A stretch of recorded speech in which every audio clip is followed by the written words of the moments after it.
সম্পদের লোভ এবং সাকসেসফুল ক্যারিয়ার গড়ার স্বপ্ন মানুষকে কতটা নিচে নামিয়ে দিতে পারে সেটা জানলে হয়তোবা গা শিউরে উঠবে। আজকে এমন একটি সত্য গল্প শোনাবো যেটা শুধুমাত্র একটি গল্প নয়, এমনকি এই ঘটনাগুলো ইন্দোনেশিয়াতেও সীমাবদ্ধ নয়, বরং পুরো বিশ্বে এখনো পর্যন্ত ঘটে চলেছে। সম্প্রতি আমি এই মুভিটি বর্ণনা করেছি। মুভিটির লিঙ্ক ডিসক্রিপশন ও পিন কমেন্টে দেওয়া থাকবে। যদি না দেখে থাকেন তাহলে মুভিটি দেখে আসতে পারেন। অডেল সম্পত্তির মালিক আনোয়ার এবং তার একমাত্র মেয়ে তারি হসপিটালের বাইরে বসে তারা অপেক্ষা করছিল। ভেতরে আনোয়ারের স্ত্রী নিনার অপারেশন চলছিল, কারণ তার পেটে থাকা বাচ্চাটি মারা গেছে। পেট কেটে বাচ্চাটি বের করলে দেখা যায় বাচ্চাটার পুরো শরীর বিভিন্ন চুল দিয়ে ফাঁস লেগে আছে। এই ঘটনায় আনোয়ার খুব ভেঙে পড়ে। বাচ্চাটিকে বাড়ির পাশে একটি নির্দিষ্ট জায়গায় দাফন করে আসে। এই ঘটনায় আনোয়ারের স্ত্রী নিনা অনেকটা শোকাহত, কেননা এই নিয়ে তার 3 বার বাচ্চা নষ্ট হলো। তার ভেতরে একটাই আফসোস, সে কি আর মা হতে পারবে না। আনোয়ারের এখন সান্ত্বনা দেওয়া ছাড়া আর কিছু করার নেই। হসপিটাল থেকে রিলিজ দেওয়া হলে তাকে বাড়িতে নিয়ে যাওয়া হয়। তার চোখের নিচের কালো দাগগুলি স্পষ্ট বলে দেয় সে কতটা ডিপ্রেশনের মধ্যে আছে। এদিকে আনোয়ার ও তার মেয়ে তারির তাকে দেখাশোনা করার মতো খুব একটা সময় পায় না, তাই তাকে দেখাশোনা করার জন্য একজন কাজের লোক রাখা হয়। আজকে আনোয়ারের বাসায় এসেছে তার ছোট ভাই সোভান। তার আসার মূল উদ্দেশ্য হলো তার অংশের সম্পত্তি যেন তাকে দিয়ে দেওয়া হয়। আনোয়ারের কথা হলো তাদের বাপ দাদার শেষ সম্পত্তি হলো ওই পুরনো বাড়ি, আর এই বাড়ি বিক্রি করেই বা তারা কত টাকায় পাবে। আনোয়ার তাকে বলে বাড়ি বিক্রি না করে বরং আমার কাছ থেকে কিছু টাকা ধার নিয়ে যা, কিন্তু সোভানের এত অল্প টাকায় কিছুই হবে না। তার কথা হলো পুরনো বাড়িটা যদি বিক্রি করে তাহলে সে অনেক টাকা পাবে। এই বিষয়গুলো নিয়ে দুই ভাইয়ের মধ্যে একটু কথা কাটাকাটি হয়। তারপর সোভান সেখান থেকে চলে যায়, কিন্তু যাওয়ার আগে এটা বলে যায় সে এই বাড়ির জন্য অবশ্যই একজন কাস্টমারকে খুঁজবে। অন্যদিকে তারি তার অফিস চলে যায়। এই কোম্পানিটা সম্পূর্ণ তার নিজের। বর্তমানে তারা স্কিন কেয়ার প্রোডাক্টের নিয়ে কাজ করছিল, আর তাই তাদের একজন মডেল প্রয়োজন। অফিসে গিয়ে তার বন্ধুর কাছ থেকে জানতে পারে যে একজন মডেলের খোঁজ পেয়েছে। তারই তার সাথে গিয়ে পরিচয় হয়। ছেলেটার নাম হলো নাগা। এরপর অফিসের অন্যান্য আপডেট চাইতে গেলে সেখানে জানতে পারে নতুন একটা ক্লায়েন্ট পেয়েছে তারা, আর এই ক্লায়েন্ট ইন্দোনেশিয়ার সেরা প্রভাবশালীদের মধ্যে একজন। তবে কোম্পানির নামটা বেশ অদ্ভুত, লোরো জয় বং। বিগত কয়েক বছর যাবৎ তারা স্টিল ইন্ডাস্ট্রিতে ইনভেস্ট করে আসছিল, তবে এবার তারা তারের কোম্পানিতে ইনভেস্ট করতে ইচ্ছুক। তার এই কোম্পানির ওনারকে দেখতে চাইলে সেখানে তারা একটা ছবি দেখতে পায় এবং জানানো হয় তার নাম মিস ক্যান্ডিস। তবে তাকে দেখে কিছুটা চেনা চেনা লাগছিল, কোথাও না কোথাও তাকে সে দেখেছে। বাড়িতে কাজের মেয়ে মিনি মির্নাকে ওষুধ খাওয়াতে গেলে সে দেখে যে ঘুমের মধ্যে সে তার মেয়ের নাম বারবার বলে যাচ্ছিল। অন্যদিকে তারই ভুলবশত তার গাড়ির চাবিটি নিয়ে আসতে ভুলে গেছে। পথে নাবির সাথে দেখা হলে নাবি তাকে বলে চলো তোমাকে বাড়িতে নামিয়ে দিই। এদিকে আনোয়ার তার অফিসে বসে কাজ করছিল। হঠাৎ তার অ্যাসিস্ট্যান্ট তার কাছে এসে জানায় 3টের সময় তার মেয়ের সাথে দেখা করার কথা। তবে সোনিয়ার আনোয়ারের প্রতি দৃষ্টিভঙ্গি খুব একটা সুবিধাজনক ছিল না। আনোয়ারও বিষয়টা কিছুটা বুঝতে পেরেছিল। অন্যদিকে তারই বাড়িতে ফিরলে মিনি তাকে জানায় ঘুমের মধ্যে তার মা বারবার তার নাম বলেই যাচ্ছে। নাবিকে গেস্ট রুমে বসে সে তার মায়ের কাছে যায়। সে তার মায়ের সাথে কথা বলতে গেলে দেখে তার মা ঘুমের মধ্যে তার দেবরের নাম বারবার বলছিল। বিষয়টা তারির কাছে বেশ সন্দেহজনক মনে হয়। সে ভাবে এটা নিয়ে বাবার সাথে আলোচনা করা উচিত। অন্যদিকে সোভান পুরনো বাড়িতে গিয়ে প্রবেশ করে। পুরনো চাবি দিয়ে দরজা খোলার চেষ্টা করে, কিন্তু দরজা খোলে না। সে বুঝে যায় এই বাড়ির লকটা মনে হয় চেঞ্জ করা হয়েছে। এদিকে কাজ শেষে আনোয়ার বাড়ির উদ্দেশ্যে রওনা হয়। লিফটে ওঠার পরে হঠাৎ করে বিদ্যুৎ চলে যায়। ফোনের আলো জ্বালিয়ে চারদিকটা দেখার চেষ্টা করে, কিন্তু সে অদ্ভুত কিছু শুনতে পাচ্ছিল। মনে হচ্ছে ওপর থেকে কিছু একটা পড়ল। এতক্ষণে তার মনের ভেতরে ভয়ের ছাপ লক্ষ্য করা যায়। এমার্জেন্সি বাটন চাপ দেওয়ার পরেও কোনো সাড়া পাওয়া যায়নি। ভয়ে সে লিফটের দরজায় বারবার আঘাত করতে থাকে। হঠাৎ পেছন থেকে বাচ্চার কান্নার শব্দ শুনতে পায়। সে ধীরে ধীরে পেছনে ঘুরতেই দেখে একটি ছোট বাচ্চা, শরীরটা সম্পূর্ণ চুল দিয়ে মোড়ানো। এমন ভয়ঙ্কর দৃশ্য দেখে সে চিৎকার করতে শুরু করে। এর কিছুক্ষণ পরে সে বাড়িতে ফিরে আসে, যেখানে পৌঁছানো মাত্রই পেছন থেকে সোভান এসে তাকে বলে ওই বাড়ি বিক্রি করার জন্য একজন কাস্টমার পেয়েছে। তাছাড়া লক চেঞ্জ করেছে কেন? ওই বাড়ির চাবিটা দিও, কালকে বায়ারকে দেখাবো। এই কথা শুনতে আনোয়ার তাকে রাগে অনেক কথা শোনায়। সে তাকে স্পষ্ট বলে দেয় যে সে কোনোভাবে এই বাড়ি বিক্রি করবে না। মনের মধ্যে প্রচন্ড ক্ষোভ নিয়ে সোভান সেখান থেকে চলে যায়। বাড়িতে পৌঁছানোর পরই তারি তার বাবাকে আজকে ঘটে যাওয়া সকল কথা বলে দেয়, যে তার মা ঘুমের মধ্যে আজকে সারাদিন তার আঙ্কেল সোভানের কথা বলছিল। সে তার বাবাকে এটাও বলে যে তারই সন্দেহ করছে হয়তো তার আঙ্কেল তার মায়ের উপরে কালো জাদু করেছে, কেননা দিন দিন মায়ের আচরণ কেমন যেন অদ্ভুত হতে শুরু করেছে। সে ঠিকমতো খাবার খাচ্ছে না, একা একাই কথা বলছে। এই সমস্ত লক্ষণগুলো মোটেও ভালো না। তবে আনোয়ার তার মেয়েকে বুঝিয়ে বলে কারো সম্পর্কে কিছু না জেনে মন্তব্য করা ঠিক নয়। এরপর তারা দুজন মিলে নীনাকে দেখতে যায়। গিয়ে দেখে সে একা একাই তার চুলগুলো ছিঁড়ে ফেলছে। এমন অবস্থা দেখে তারই আরও চিন্তায় পড়ে যায়। সোভানের প্রতি তার সন্দেহ বেড়েই চলেছে। তবে আনোয়ার তার মেয়েকে বুঝিয়ে বলে, তোমার মায়ের উপরে কেউ কালো জাদু করেনি, আর উনি তোমার আঙ্কেল হয়, ওনাকে গালাগালি করবে না। সারাদিনের অনেক কাজ শেষ করে তারই তার ল্যাপটপ অন করে। তার বন্ধু তাকে কল দিয়ে নতুন ইভেন্টের কথা শোনায়। তবে হঠাৎ করেই জানালা খুলে যায়। তারই কিছুটা ভয় পেয়ে জানালা লাগাতে যায়, আর সে লক্ষ্য করে যে তার মা বাইরে দাঁড়িয়ে আছে। তার মনে প্রশ্ন, এত রাতে মা এখানে কি করছে? তাই জোরে চিৎকার করে বলে, মা তুমি বাইরে কেন? বাড়িতে ফিরে আসো। সে তার কথায় কোনো সাড়া দেয় না। কথা না শুনলে সে এক পর্যায়ে বাধ্য হয়ে বাইরে যায়, কিন্তু সেখানে কেউ ছিল না। সে দ্রুত মায়ের ঘরের দিকে দৌড়াতে থাকে। হঠাৎ তার বাবা সামনে চলে আসে, যে একটি কাজের জন্য এয়ারপোর্টে যাচ্ছিল। এবার তারই ঘরে গিয়ে দেখে তার মা তো এখানে শুয়ে আছে, তাহলে বাইরে কে ছিল? অন্যদিকে দেখা যায় সোনিয়া এক তান্ত্রিকের কাছে এসেছে। এখানে আসার উদ্দেশ্য হলো সে আনোয়ারকে তার প্রতি আকৃষ্ট করতে চায়। সে কোনো একভাবে আনোয়ারের কিছু চুল নিয়ে এসেছিল। চুলগুলো একটি ছবির সাথে একটি বিশেষ বোতলে ভরে মন্ত্র পড়তে শুরু করে। তান্ত্রিক বলে তাকে এই পানিটি দিনে 2 বার খাওয়াতে হবে, এতে করে আনোয়ার ধীরে ধীরে তার প্রতি দুর্বল হয়ে যাবে। এদিকে রাতে তারই তার মায়ের সাথে ঘুমিয়েছিল। মাঝরাতে তার ঘুম ভাঙলে দেখে মা সেখানে নেই। সে শুনতে পায় কে যেন বমি করার চেষ্টা করছে। উঠতেই দেখে তার মা জানালার পাশে দাঁড়িয়ে আছে। তার মায়ের এমন অবস্থা দেখে সে দ্রুত পানি আনতে যায়। তবে পিছে ঘুরতে দেখে তার মা ভয়ঙ্করভাবে চিৎকার করছে। তারিকে ধরে সে কিছু একটা বোঝানোর চেষ্টা করছিল। তখনই তার মুখের ভেতরে আঙুল দিয়ে ধীরে ধীরে কিছু একটা বের করে নিয়ে আসে। দেখা যায় তার মুখ থেকে এক গুচ্ছ চুল বেরিয়ে আসে।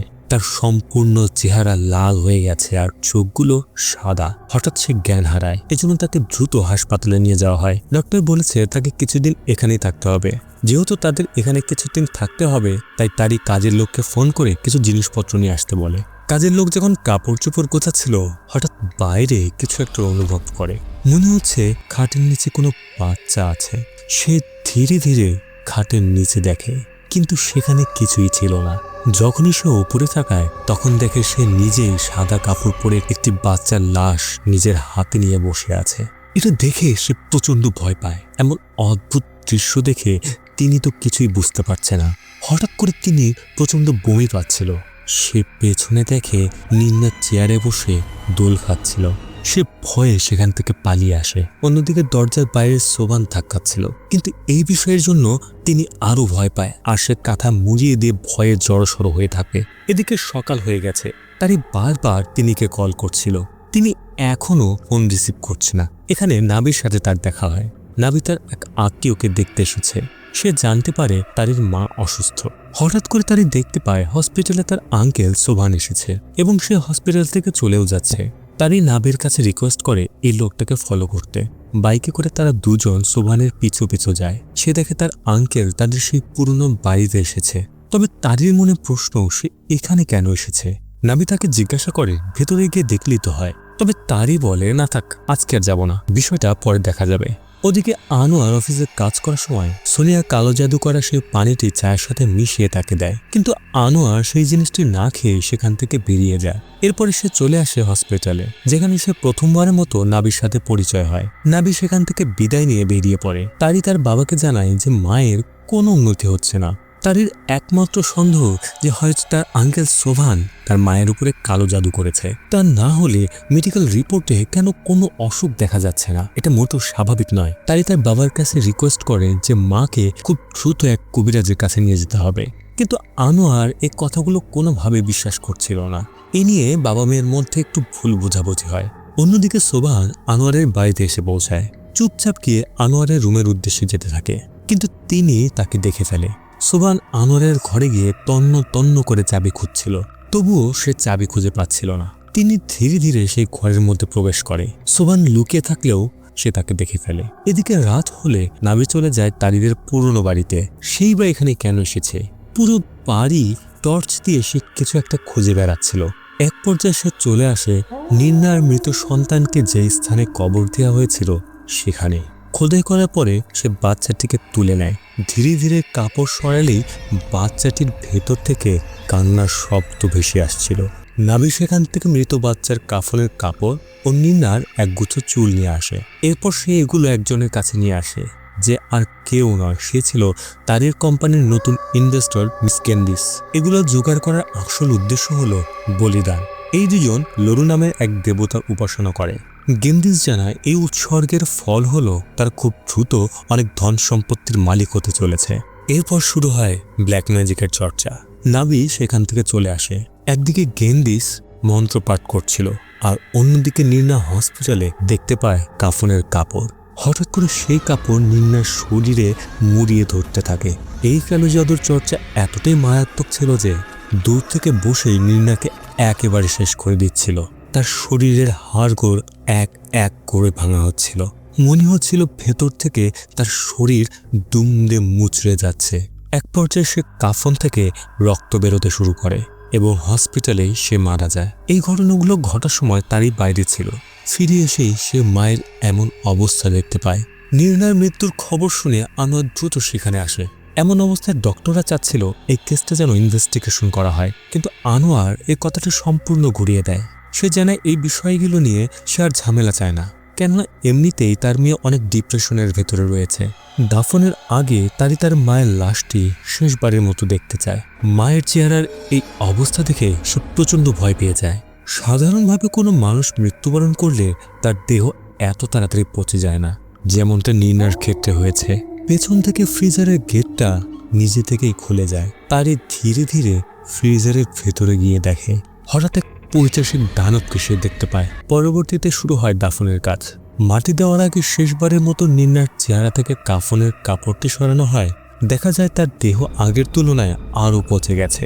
এই দৃশ্য দেখে তিনি অনেক ভয় পায়। তার ভেতরে অদ্ভুত এক ভয় কাজ করছিল। দাফন শেষে সোবান সেখান থেকে চলে যায়। সোবানের কাছেও এই বিষয়গুলো একেবারে অলৌকিক মনে হচ্ছিল। তবে আজ রাতে যখন সে পুরনো বাড়িতে যায়, সে অদ্ভুত এক গন্ধ পাচ্ছিল।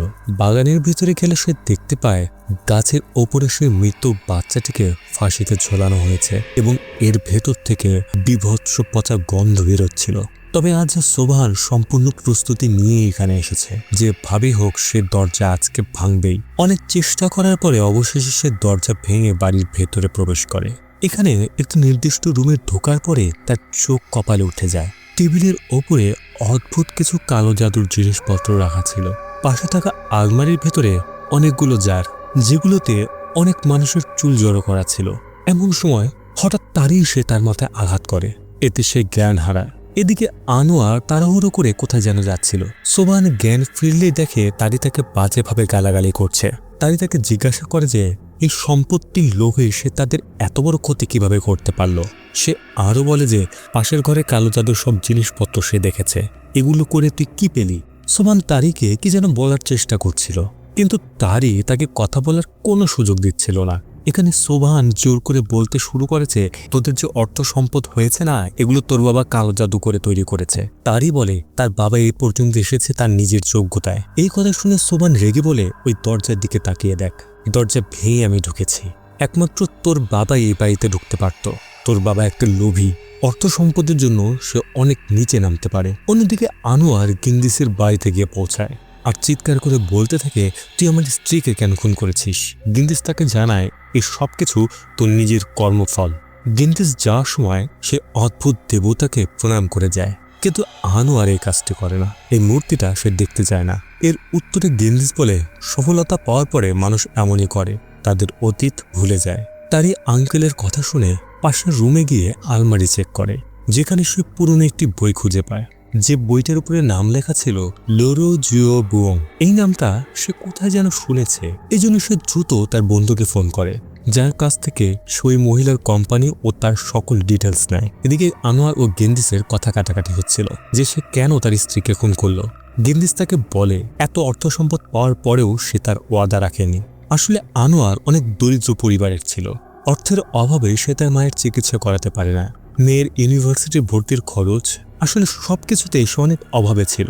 এমনই এক সময় তার পরিচয় হয় গেন্দিসের সাথে। গেন্দিসের শর্ত ছিল আনোয়ারের বংশধর সহ তার মাকে স্যাক্রিফাইস করতে হবে। আনোয়ার জানায় সে একজনকে বেছে নিয়েছিল, কিছুটা সময় লাগতো, কিন্তু এর আগে সে এমনটা কেন করলো। স্যাক্রিফাইসের জন্য আনোয়ার বাছাই করেছিল সোনিয়াকে।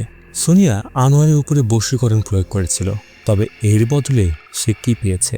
উল্টো আনোয়ার প্ল্যান করে রেখেছে যে সে তাকে বলি দেবে। হসপিটালে দেখা যায় সোনিয়া প্রেগনেন্ট অবস্থায় বসে আছে, তার পেটের বাচ্চাটাও নষ্ট হয়ে গেছে। যখন সেখানে নার্স আসে তখন সে নার্সের হাতে একটি ভ্রূণ দেখতে পায়। ভয়ঙ্কর এই ঘটনা দেখে সে চিৎকার করে ওঠে। আর অন্যদিকে দেখা যায় তিনি প্রেগনেন্ট। তারই সম্পূর্ণ বই পড়ার পরে সে তার আঙ্কেলের কাছে আসে। সোভান তাকে বলে, তুই কি মনে করেছিস আমি বেকার বলে আমি তোর বাবার কাছে হাত পাততাম? আনোয়ারের কাছে আজ পর্যন্ত আমি হাত পাতিনি, পাতবো না। আমি শুধু চেয়েছিলাম এই বাড়িটি বিক্রি করে একটি স্কুল দাঁড় করাতে, যে টাকাটা আমার বাপ দাদা কষ্টে অর্জিত সম্পদ ছিল। তোর বাবারও শয়তানের টাকা আমি কখনো চাইনি। সে চিৎকার করে বলতে থাকে যে আনোয়ার শয়তানের সাথে চুক্তি করেছে। সোভান তাকে জানায়, তোর যদি বিশ্বাস না হয় তাহলে বাইরে গিয়ে দেখ, তোর মায়ের সে মৃত বাচ্চাটা গাছে ঝুলে আছে। অন্যদিকে নাবিকে দেখা যায় নিন্নার কবরের পাশে। কবর খুঁড়ে কাফনের কাপড়টি সেখান থেকে নিয়ে চলে আসে। এদিকে সম্পূর্ণ বাড়িতে তিনি একা। চতুর্দিকে সে বাচ্চাদের কান্নার শব্দ শুনতে পাচ্ছিল। ভয়ে গায়ের প্রতিটি লোম তার দাঁড়িয়ে যাচ্ছিল। হঠাৎ তার নাম ধরে কি যেন ডাকে। তাকাতেই দেখে নির্না সেখানে দাঁড়িয়ে আছে, আর অন্য দিক থেকে কাফনের কাপড় উড়ে তিনির দিকে আসছিল। ভয়ে সে রুমের ভিতরে গিয়ে দরজা আটকে দেয়। তখনই সে লক্ষ্য করে যে সিলিং ফ্যানে ঝুলে আছে একটি বাচ্চার লাশ, যেখান থেকে একগুচ্ছ লম্বা চুল তিনির গলা পেঁচিয়ে ধরে। কোন এক অদৃশ্য শক্তি তাকে উপরে টেনে নিয়ে যেতে শুরু করে। এক পর্যায়ে চলন্ত ফ্যানের মধ্যে তার মাথা থেতলে যায়, তিনি সেখানেই মারা যায়। অন্যদিকে সোবাহান তারিকে বাগানে নিয়ে যায় এবং তারিকে সে জানায় তিনি প্রেগনেন্ট। যেদিন সোবাহান বাড়িতে চাবি খুঁজতে গিয়েছিল সেদিন তিনির সাথে তার কথা হয়। সোবাহান এবং তিনির মাঝে ভালোবাসার সম্পর্ক ছিল, তবে তিনি সোবাহানের কাছে সত্য কথাটি বলে দেয়। সে সোবাহানকে বলে দেয় যে টাকার তার খুব প্রয়োজন, অনেক ঋণের মধ্যে সে পড়ে গেছে। সেই মুহূর্তে আনোয়ার তাকে একটি অফার দেয়, সেটা হচ্ছে তার সন্তান প্রয়োজন। এবং এইভাবে আনোয়ার কত মেয়ের সাথে এমনটা করেছে। তোর মাও একদিন এই ঘটনা বুঝে গিয়েছিল, তবে উপযুক্ত প্রমাণ ছাড়া তোর মা কিছুই বলতে পারছিল না। তারই তার বাবাকে কল দেয়, কিন্তু আনোয়ার তার কল রিসিভ করে না। গেন্দিস আনোয়ারকে তার নিজের ঘটনা বলতে থাকে। সে খুবই দরিদ্র এক পরিবারে বড় হয়েছে, এজন্য সমাজের কাছে তারা আবর্জনা ছাড়া আর কিছুই না। তাই সে চেয়েছে নিজের ভাগ্যটাকে পরিবর্তন করতে, যে জন্য সে সৃষ্টিকর্তাকে ছেড়ে চুক্তি করেছে শয়তানের সাথে। আজ যে অজর সম্পত্তি দেখা যাচ্ছে এ সবকিছুই ওই শয়তানের কারণেই হয়েছে। এই জন্য শয়তান কিছুই চায় না, শুধু চায় সে পুনরায় এই পৃথিবীতে আসতে। নাবি হঠাৎ করে পেছন থেকে সে আনোয়ারকে আঘাত করে। আনোয়ার সেখানেই পড়ে যায়। নাবি তাকে শুনিয়ে বলতে থাকে, তোমার মেয়ে অনেক সুন্দর, চেয়েছিলাম তোমার মেয়েকে বিয়ে করতে, তবে শয়তানের ইচ্ছা তোমার মেয়ের রক্ত লাগবে। তাছাড়া তোমার মেয়ের চুলও আমি রেখে দিয়েছি। আনোয়ার তাদেরকে রিকোয়েস্ট করে যত যাই হোক তারা তাদের মেয়েকে যেন কিছু না করে। অন্যদিকে তারি ও সোবাহান গেন্দিসের বাড়ির উদ্দেশ্যে রওনা হয়। আনোয়ার যখন জ্ঞান ফিরে পায়, গেন্দিস আনোয়ারকে আরও ব্রেনওয়াশ করতে থাকে। যদি সে এই স্যাক্রিফাইসটি কমপ্লিট করে তাহলে শয়তান আজীবনের জন্য অমর হয়ে যাবে। এজন্য তার কাছ থেকে তুমি যা চাইবে সে তোমাকে তাই দেবে। যদি রাজি থাকো তাহলে নিজের রক্ত এই কাফনের কাপড়ে দাও। আনোয়ার সেখান থেকে ছুরি নিয়ে নিজের হাত না কেটে উল্টো গেন্দিসের শরীরের ভেতরে ঢুকিয়ে দেয়। গেন্দিস মরে গেলেও হঠাৎ সে পুনরায় জেগে ওঠে আর পেছন থেকে আনোয়ারকে বারবার তার নাম ধরে ডাকতে থাকে। এখানে সে বলিদান শয়তানের জন্য নয়, বরং তার নিজের জন্য দিতে চাচ্ছিল। সে তাকে বলে, তুই পুনরায় আমার জীবন ফিরিয়ে দে। এটা বলেই গেন্দিস তার ওপরে ঝাঁপিয়ে পড়ে। এরপর সে তার গলা ধরে বলতে থাকে, আমি তোকে সবকিছু দিয়েছি, এর বদলে তুই আমাকে কি দিয়েছিস? এটা বলে সে গলা টিপে তাকে সেখানে মেরে ফেলে। সোবাহান তারিকে তার হাত থেকে বাঁচাতে গেলে সে সোবাহানের গলা চেপে ধরে। এক পর্যায়ে নাবি সেখানে চলে আসে। তারই কৌতূহল হয়ে তাকে জিজ্ঞাসা করে, তুমি কে, তোমার আসল পরিচয় কি? এর উত্তরে নাবি তাকে কিচ্ছু বলে না। তাই রাগের বশে সে নাবিকে জোরে একটা চড় মারে। নাবি এখানে অদ্ভুত এক কাজ করে বসে। সে ওই শয়তানের মূর্তির উপরে কেরোসিন ঢালতে থাকে।